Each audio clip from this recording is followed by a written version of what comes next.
एक बार की बात है, गौतम बुद्ध गांव में पेड़ के नीचे बैठकर गांव वालों को क्रोध के ऊपर समझा रहे थे, उसके ऊपर सत्संग दे रहे थे और समझा रहे थे कि किस प्रकार क्रोध एक इंसान को किस तरीके से पूरी तरह नष्ट कर देता है। जब किसी इंसान को क्रोध आता है तो वह किसी के बारे में नहीं सोचता है, मूर्ख बन जाता है और इस प्रकार की हरकतें करने लग जाता है जिससे उसका विनाश निश्चित होता है। सारे गांव वाले इस बात को बहुत ही ध्यान से सुन रहे थे कि क्रोधित व्यक्ति कभी भी अपना आपा खो सकता है और किसी के साथ ही कोई भी व्यवहार कर सकता है।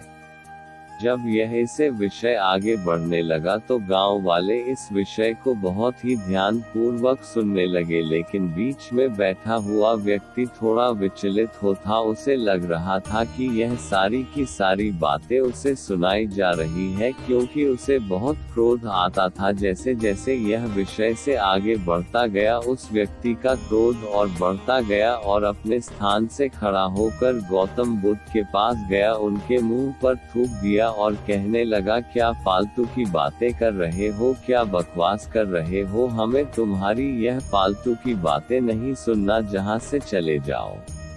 जब गांव वालों ने देखा कि वह व्यक्ति गौतम बुद्ध के साथ किस प्रकार का व्यवहार कर रहा है, गांव वाले गुस्सा हो गए और उसे मारने के लिए दौड़ पड़े। लेकिन गौतम बुद्ध अभी भी शांत थे और उसी मनोभाव में थे जिस प्रकार पहले हुआ सत्संग दे रहे थे। बुद्ध ने उन व्यक्तियों को रोका और कहा कि नहीं, इस व्यक्ति को कुछ मत कहिए, इस व्यक्ति की कोई गलती नहीं है, इस व्यक्ति को क्रोध आ रहा है और क्रोध में ऐसा होना निश्चित है, इसमें इसकी कोई गलती नहीं है। सभी गांव वाले आश्चर्यचकित हो गए कि गौतम बुद्ध के साथ इस व्यक्ति ने इतना कुछ किया, लेकिन गौतम बुद्ध अभी भी शांत है और उस व्यक्ति के खिलाफ कोई भी बात नहीं सुन रहे हैं। थोड़ी देर के बाद वह व्यक्ति वहां से चला गया और सारे लोग अपने क्रियाकलाप में लग गए।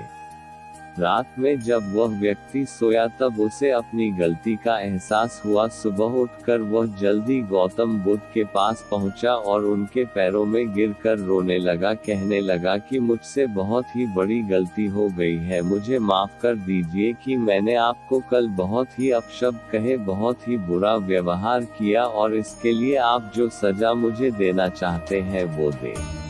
गौतम बुद्ध ने उस व्यक्ति को उठाया और कहा कि मैं बीते हुए दिनों की बातों को याद नहीं रखता और तुम्हें भी यही करना चाहिए। तुमने अपनी गलती मानी और उससे सीख ली। क्रोध हर एक इंसान को आता है और वह अपने साथ बहुत कुछ लेकर जाता है, इसलिए अगर आपकी जिंदगी में भी कभी क्रोध आता है तो उस समय के गुजर जाने का इंतजार कीजिए, क्योंकि क्रोध थोड़े समय के लिए आता है लेकिन मैं आपकी जिंदगी से बहुत कुछ लेकर चला जाता है। क्रोध पर विजय पाने का एक तरीका है उस वक्त की जाने का इंतजार कीजिए जिस वक्त पर आपको क्रोध आया है, उस वक्त पर आप शांत रहिए और उस पल के गुजर जाने का इंतजार कीजिए जिससे आपकी जिंदगी में सब कुछ अच्छा होगा। रोजाना ऐसी मोटिवेशनल बात को जानने के लिए अगर आप हमारे चैनल पर नए हो तो चैनल को लाइक और सब्सक्राइब करना ना भूलें।